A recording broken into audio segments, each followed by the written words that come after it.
Couldn't ask for a better day, to be honest, and a better venue. Just walking across, the members were queuing outside as they do, wanting to get their seats. It is perfect day, perfect conditions for the start of a new era. You can imagine both sides turning up here today with such expectations. You know, New Zealand World Test Championship winners, so a lot of pedigree in their side, and England under Stokes and McCullum, they'll be very watchable, that is for certain. Yeah, very watchable. Rob Keaton, he said buckle up, enjoy the ride. I mean, they haven't got a lot of form coming into this, one win in 17. What do you expect from this new look team?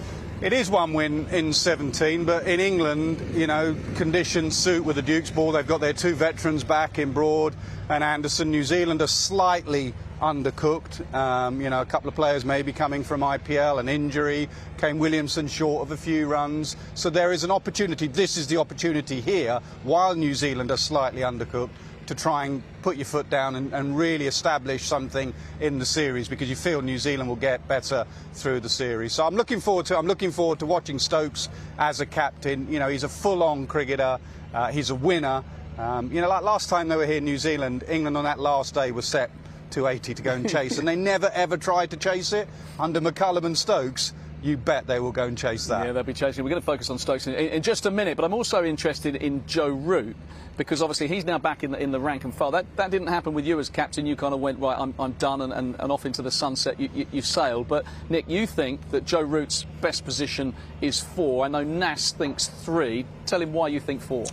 Look, I think Joe Root scored the most amount of runs at number 4, and I think he's most adept there. I can understand the question mark that you want your best player to take on the pressure and go up to number 3. England don't have a number 3, haven't had one for some time, but I think it's about England trying to find a top 3 and leave Joe Root and Ben Stokes in their best positions where they're going to perform best for England, and that's one of the reasons why I would leave Joe there. He's not captain anymore.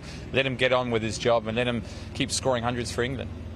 The case for Root at 3? No, I mean, I'm not firm on this, because Joe Root's got a shed load runs at number 4, so why would you move him? The only reason you would move him is because they're struggling to find a number 3, and that they've now shoehorned in a lad that's never batted at number 3 in first-class cricket in Ollie Pope. So you're saying to Ollie Pope, you go and do something that we're not willing the best batter in the world to go and do, but you go and do it. So it is a little bit like that with Ollie Pope. But we spoke to Ben Stokes yesterday, and Ben Stokes said immediately he wanted Ollie Pope in this side. He sees Ollie Pope as the future of English cricket. He sees him as the best young talent out there, and the only place in the side, when you've got the likes of Bairstow and Brooke and Lawrence out at that middle order, is to bat at number 3. So Pope will be at 3. We wish him well.